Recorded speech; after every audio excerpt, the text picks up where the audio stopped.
नमस्कार दोस्तों, स्वागत है आप सभी का हमारे YouTube channel civil Sutra by HR पर।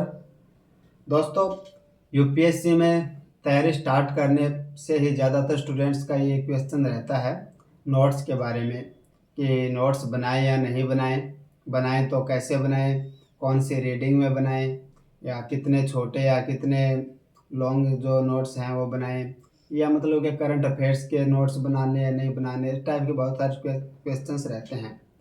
तो दोस्तों, आज हम इन्हीं क्वेश्चन पे थोड़ा सा विस्तार में डिस्कस करेंगे। तो आइए हम सबसे पहले जो मेन क्वेश्चन रहता है स्टूडेंट्स का, उसको देखते हैं कि नोट्स बनाएं या नहीं बनाएं। तो इसमें जैसे कि मेरा खुद का एक्सपीरियंस इसमें रहा है, तो नोट्स मेरे हिसाब से काफ़ी काम के हैं। और प्री में तो आप मान लो कि यदि बुक से कर लेते हो तो उससे भी काम चल सकता है, लेकिन मेंस में तो आपके लिए नोट्स मस्ट हो जाते हैं, क्योंकि जो 9 दिन में आपके पूरे पेपर होते हैं तो पूरा सिलेबस आप बार बार रिवाइज नहीं कर सकते। तो नोट्स आपको बिल्कुल मेंस के लिए ज़रूरी है। तो आपको ये तो स्टार्ट से मान के चलना है कि नोट्स तो आपको बनाने हैं। अब हम देखते हैं कि नोट्स बनाएं तो किस हिसाब से बनाएं।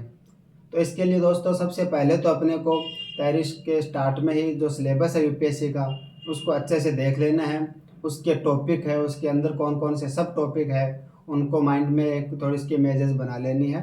और उसके बाद आप जो भी सब्जेक्ट पढ़ने जा रहे हो जिसके आपको नोट्स बनाने हैं, तो मेरा मानना है कि उसके लिए आपको एक जो सोर्सेज है वो पहले से फिक्स कर लेने चाहिए। आप यदि बार बार सोर्सेज चेंज करोगे तो आपके नोट्स जो है स्कैटर्ड हो जाएंगे और याद करने में भी थोड़ी सी मुश्किल हो सकती है। तो मेरे हिसाब से आपको जो आपके सोर्सेज है उसको पहले से ही पूरा रिसर्च करके आप उसको फिक्स कर लो। उसके बाद आप उस अपने जो रिसोर्सेज है उसकी एक जो सिंगल रीडिंग है, फर्स्ट रीडिंग, वो एज ए नॉवेल की तरह ही करो। आपको उसमें सिर्फ समझना है कि इसमें क्या क्या है, कौन कौन से टॉपिक है, यानी उसके ऊपर ऊपर से मोटे तौर पर रीडिंग करनी है। उसमें आपको नोट्स वगैरह का कुछ माइंड में नहीं रखना, फ्री रहना आपको। ये एक रीडिंग हो जाए आपकी, उस सब्जेक्ट को लेकर बेसिक अंडरस्टैंडिंग हो जाएगी। उसके बाद आपको क्या करना है, सेकेंड रीडिंग है, उसमें आप जो पढ़ते टाइम जो इम्पोर्टेंट चीज़ें हैं उसको हाईलाइट या अंडरलाइन करते चलो। और उस टॉपिक से रिलेटेड जो भी प्री और मेंस में क्वेश्चन आए हैं उसको एक बार देख लो आप। और ज़्यादा उस पर टाइम नहीं भी लगाओ तो फर्स्ट टाइम में आप एक बार खाली एक सिंगल जो क्वेश्चन के वो सिंगल रीडिंग उनकी भी एक लगा लो, ताकि इसकी भी आपके उस टॉपिक के बारे में और थोड़ी डेप्थ में जो अंडरस्टैंडिंग हो जाएगी कि यूपीएससी इस टाइप से कुछ क्वेश्चन पूछता है। तो अब माइंड आपका नोट्स के लिए प्रिपेयर रहेगा। तो अब आपको आना है थर्ड रीडिंग पे। दोस्तों, थर्ड रीडिंग में आपको क्या करना है, जो यूपीएससी के जो प्रीलिम्स प्लस मेंस में जो जो क्वेश्चन उस स्पेसिफिक टॉपिक से आए हैं उसके आप क्वेश्चन जो है वो अलग लिख लो। और लिखने के बाद उसको थोड़ा सा देखो ढंग से और समझने की कोशिश करो इसमें क्या डिमांड है, और जो आपने अभी तक उस टॉपिक के बारे में पढ़ा है उससे ये क्वेश्चन कवर हो रहे हैं नहीं हो रहे। ये सब प्रोसेस होने के बाद अब आप जो आपका सोर्सेज है उसको अच्छे से पढ़ने पे आओ।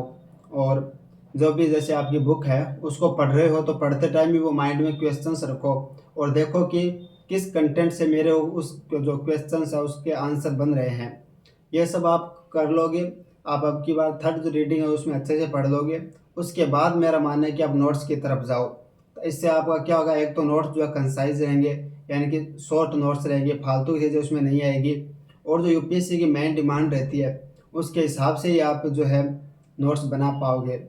और जो पीवाईक्यूज है उसको देखने का जो मेन रीज़न ये भी है कि इससे आपके नोट्स जो है वो प्रीलिम्स या मेंस जो है ओरिएंटेड उस हिसाब से रहेंगे जैसे यूपीएससी क्वेश्चन पूछती है। एग्जाम्पल के लिए मैं आपको अपने नोट्स दिखाना चाहूँगा। जैसे इकोनॉमी के ही 2 एग्जाम्पल दूंगा मैं। एक नोट्स तो ये देखिए आप, मेरा जो है आरबीआई के बारे में जो टॉपिक है उसको मैंने लिख रखा है। तो आप जो पीवाईक्यू है उसमें देख लो कि मेंस में बैंकिंग वगैरह के बारे में कभी यूपीएससी पूछता नहीं है नॉर्मली। तो और प्रीलिम्स है उसमें इस जो यूपीएससी का ही फेवरेट टॉपिक है ये, तो वहाँ से देख लीजिए उसमें एक क्वेश्चन है। तो मेरे नोट्स भी उस हिसाब से बने हैं, यानी कि फैक्ट ओरिएंटेड है वो ज़्यादा है। दूसरी तरफ जो इंडियन इकोनॉमी है उसमें हम देखते हैं कि प्रीलिम्स में कम लेकिन मेंस में लगभग रिपीट होते हैं बहुत सारे क्वेश्चन, और लगभग उससे जो टॉपिक दे रखा है यूपीएससी में उससे पूछे ही जाते हैं क्वेश्चन। तो मेरे जो नोट्स हैं वो भी मैथ्स जो ओरिएंटेड रहेंगे, यानी कि उसके जो एक कॉमन जो डिटेल है टॉपिक की, जो फैक्ट है नॉर्मल वो थोड़े लिख लिए स्टार्ट में। उसके बाद उसके जो कई डायमेंशन निकलते हैं टॉपिक के, जैसे कोई भी टॉपिक है उसकी करंट सिचुएशन क्या है, उसके जो चैलेंजेस है वो क्या है, सजेशंस क्या है और गवर्नमेंट इफेक्ट्स क्या है। तो ये सब चीज़ें ध्यान में रखते हुए मैंने फिर ये इंडियन इकोनॉमी के ये नोट्स बनाए हैं। तो इस हिसाब से आप जो ये पूरी प्रोसेस का आप सही से यदि पालन करते हो तो आपके नोट्स भी फिर इस हिसाब से बन सकेंगे। तो फ्रेंड्स, ये तो आपकी नोट्स मेकिंग की जो प्रोसेस है वो है। इसके बाद हम स्टूडेंट्स के जो कुछ बेसिक क्वेश्चंस होते हैं नोट्स को लेकर के, अब उस पे हम थोड़ी सी बात करते हैं। जैसे इसमें पहला क्वेश्चन हम देखते हैं कि एक तो ये रहता है कि नोट्स मतलब कि उसकी साइज़ वगैरह क्या हो, किस हिसाब से बनाएं। तो उसका एक ये आप एक तो नोट्स को जो खुला खुला रखो, कोई कंजस्टेड ना हो। जो एक टॉपिक है उसके बहुत सारे सब टॉपिक होते हैं या बहुत सारे डायमेंशन होते हैं, उसके बीच में आप ये नहीं कि आप उनको एकदम भर भर के बना दो जैसे आप मैथ्स की कॉपी में लिख रहे हो, ऐसे नहीं। आप थोड़ा सी उसमें जो है स्पेस रखो, हर डायमेंशन के बीच में स्पेस रखो, और जहाँ टॉपिक खत्म हो रहा है उसके बाद भी आप थोड़ा सा स्पेस रखो, ताकि फ्यूचर में आपको कुछ भी करंट रिलेटेड कुछ ऐड करना हो तो वो उसके लिए आपके पास जगह रहे और आपको दूसरे नोट्स न बनाने पड़े।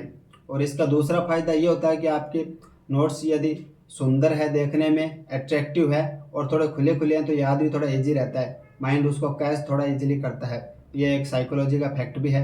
सुंदर चीज़ें मतलब कि सुंदर नोट्स यदि है तो ईजिली थोड़े याद हो जाते हैं। इसके बाद दोस्तों जैसे एक क्वेश्चन ये भी रहता है कुछ नॉर्मल, जैसे स्टार्ट में जिज्ञासा रहती है स्टूडेंट्स की कि हम मतलब के नोट्स किस हिसाब से बनाए, कौन से उसके लिए पेज यूज़ करें, रजिस्टर वगैरह कौन सा यूज़ करें। ये तो इसमें जैसे नॉर्मली है कि यूपीएससी मेंस में आपको जो लिखना है तो उसी हिसाब से आपकी आदत पड़ जाए, इसलिए आप यूपीएससी मेंस नाम से जो रजिस्टर आते हैं उनमें ही लिखो, जिसमें आसपास दोनों तरफ जो लाइनिंग होती है उस वाला यूज़ करो। वो आप वो नहीं करना है तो आप A4 पेज में भी बना सकते हो, जो सीट आती है A4 की उसमें बना लो, साइड में आप लाइन खुद से खींच सकते हो। इससे भी आपके वही है कि यदि अलग अलग खुले पेज में बनाते हो तो बाद में आप कोई नई चीज़ ऐड कर रहे हो तो दूसरा पेज उसमें अटैच कर सकते हो, या आपको लग रहा है ये एक्स्ट्रा नोट्स बन गए या इतने काम के नहीं हैं तो उसको निकाल भी सकते हो। तो खुले नोट्स का ये भी एक फ़ायदा रहता है। इसके बाद दोस्तों एक रहता है कि नोट्स की जो रिवीजन है उसका उसको कैसे मैनेज किया जाए। क्या एक बार नोट्स जो बना लिए उसके बाद उसको एक दो बार पढ़ के छोड़ दिया जाए, सीधा एग्ज़ाम में पढ़े, या बीच बीच में भी उसको पढ़ना ज़रूरी है। तो मेरे हिसाब से दोस्तों यदि आप नोट्स बना रहे हो तो उसका जिस दिन आप नोट्स बनाए हैं उस या उससे अगले दिन एक बार आपको उसकी सिंगल रीडिंग करनी है, ताकि आपके माइंड में जो एक सही तरीके से वो चीज़ें ऐड हो जाए। उसके बाद आप कम से कम 7 दिन के बाद एक बार रिवीजन और करो, और उसके बाद आप लगभग 1 महीने में उसी चीज़ का रिवीजन वापस करो। तो इसमें आपके माइंड जो है उस चीज़ को फिर भूलेगा नहीं, एक ढंग से उसको याद रख पाएगा। और उसके बाद आप जैसे एग्ज़ाम के पास जैसे भी जाते हो या जितना भी टाइम है उसमें जब भी टाइम मिले आप रिवीजन करते रहो, वो कोई दिक्कत नहीं है। लेकिन आप रिवीजन बुक चाहे आप कम पढ़ लो, लेकिन यदि आपने नोट्स बनाए हैं, टाइम दिया है, तो उस चीज़ को आप बिल्कुल रिवाइज़ करो। उस चीज़ को आप उससे आप जो है एक समझौता नहीं कर सकते। इसके बाद कुछ एक क्वेश्चन ये भी रहता है कि जो करंट अफेयर्स है उसके नोट्स बनाए या नहीं। तो इसमें देखिए ऐसा है कि कुछ करंट अफेयर्स के टॉपिक्स ऐसे होते हैं जो सिर्फ उस एक साल में ही स्पेसिफिक रहते हैं, यानी बार बार उसके आने के चांस नहीं होते। और ना ही यूपीएससी जो सिलेबस है, मैथ्स का सिलेबस है खास करके, उससे डायरेक्ट रिलेटेड इतने नहीं होते हैं। तो वो मेरा मानना है कि आप जो आपकी मैगजीन है वहाँ से कर लो। लेकिन कुछ ऐसे टॉपिक होते हैं जो मेंस प्लस प्री दोनों में ही जो यूजेबल होते हैं और वो फ्यूचर में भी आपके काम आते रह सकते हैं, तो उसको मेरा मानना है कि या तो अलग से नोट्स बना लो, या कुछ ऐसे टॉपिक होते हैं जो आपने जो पहले से नोट्स बनाए हैं मेंस के उसमें ऐड कर सकते हो। फॉर एग्जांपल जैसे अर्थक्वेक रिलेटेड कोई है तो आपके ज्योग्राफी में आपके पास पूरा एक नोट्स है, जो ज्वालामुखी है या भूकंप है, इन पे अलग अलग नोट्स है। तो उसमें अभी करंट में कोई भी अर्थक्वेक वगैरह आता है तो उसको वहाँ पर एज ए एग्जाम्पल यूज़ कर लो, या उसके साथ कुछ और फैक्ट है तो उसको आप शॉर्ट में उसी नोट्स के साथ ऐड कर लो, ताकि आपको जो पहले के बने बने स्टैटिक नोट्स है वो और अपडेट होते रहें। ये कर सकते हो। हाँ, कुछ टॉपिक ऐसे होते हैं जो करंट के होते हैं और पूरा डायरेक्ट यूपीएससी उस पे जो है क्वेश्चन पूछ सकता है। फॉर एग्जांपल जैसे देखिए 2023 में मैंने ये नोट्स बनाया था, जो डीपीडीपी एक्ट है, digital personal data protection act जो है उस पे। क्योंकि दोस्तों ये टॉपिक ऐसा था तो काफ़ी टाइम से इस चीज़ की डिमांड थी, और ये जब बना तो ये यूपीएससी में बहुत इंपॉर्टेंट हो गया। तो इसमें यह था कि प्री प्लस मेंस कहीं भी इसमें क्वेश्चन आ सकते हैं और डिटेल में आ सकते हैं। तो मैंने इसके लिए एक पूरा ये पेज देखिए आप, पूरा स्पेसिफिक मैंने बना लिया था, और 2024 का ये क्वेश्चन आपके सामने है। तो ये संयोगवश, मैं ये नहीं कह रहा था कि ये कोई मुझे पता चल गया, ऐसा कुछ नहीं। संयोगवश ये देखिए ये क्वेश्चन भी डायरेक्ट यूपीएससी ने पूछ लिया, मेरा बहुत अच्छा काम बन गया। ये यदि मैं ऊपर ऊपर से मैगजीन से पढ़ता तो शायद ये कुछ चीज़ें पॉइंट मुझे याद आ जाते इसके, लेकिन एक तो उसमें टाइम ज़्यादा लगता और परफेक्ट तरीके से नहीं लिख पाता। इसके बाद एक क्वेश्चन ये भी रहता है कि क्या हर सब्जेक्ट के नोट्स बनाएं। जैसे कि यूपीएससी में तो मेंस के तो बहुत सारे सब्जेक्ट हैं, कुछ छोटे सब्जेक्ट भी हैं, कुछ जो कोर सब्जेक्ट हैं वो भी हैं। तो आप जो कोर सब्जेक्ट्स हैं उनके तो नोट्स आप बनाओ, लेकिन कुछ छोटे सब्जेक्ट्स हैं जो ओनली मेंस में आते हैं, उसके लिए आप चाहो तो कोई किसी कोचिंग के नोट्स है या टॉपर्स नोट्स हैं तो उसको प्रीफर कर सकते हो। फॉर एग्जांपल डिजास्टर मैनेजमेंट है या इंटरनल सिक्योरिटी है या इंडियन सोसाइटी जैसे कुछ जो सब्जेक्ट हैं उनके आप चाहो तो किसी के जो नोट्स हैं प्रीफर भी कर सकते हो, तो उसमें कोई दिक्कत नहीं है।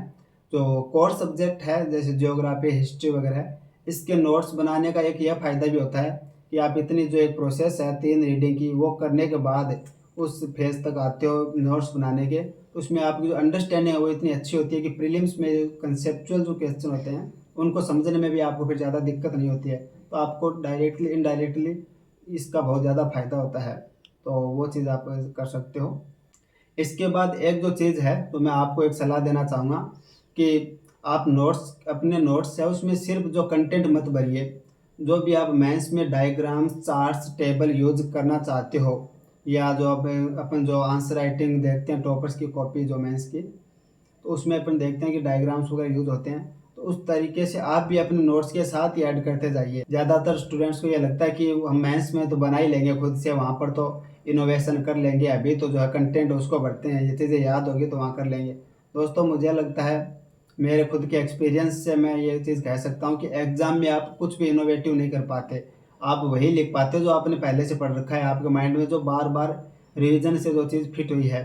तो ये एग्जाम्पल के रूप में आप मेरे नोट्स देख सकते हो कि मैंने जैसे अपने नोट्स में कुछ चीज़ें जो डायग्राम्स वगैरह पहले बना लिए थे, और यूपीएससी में जैसे कुछ ऐसे क्वेश्चन पूछे तो मेरे वहाँ पर वो माइंड में पहले था कि हाँ यार इस नोट्स के जो ये टॉपिक है इसके साथ ये डायग्राम्स है, तो वो क्वेश्चन देखते ही वो माइंड में आ गया डायग्राम, तो पहले ही पेज पे वो बना लिया।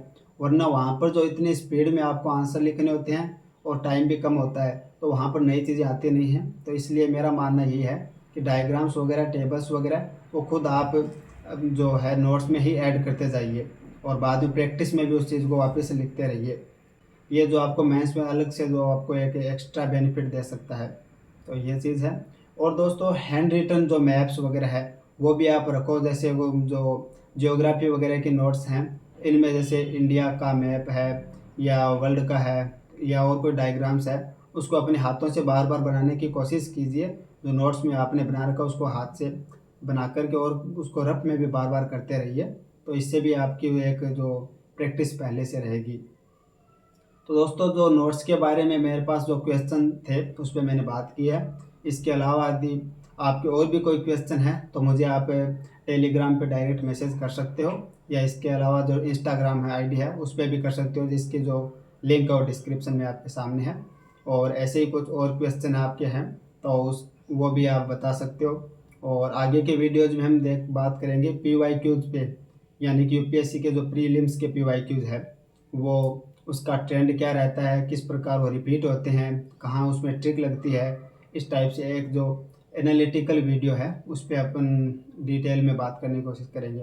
तो एंशिएंट हिस्ट्री के नोट्स है वो मैं टेलीग्राम चैनल पे शेयर कर रहा हूँ, तो आप चाहो तो वहाँ जा कर के देख सकते हो। अभी के लिए इतना ही दोस्तों, धन्यवाद।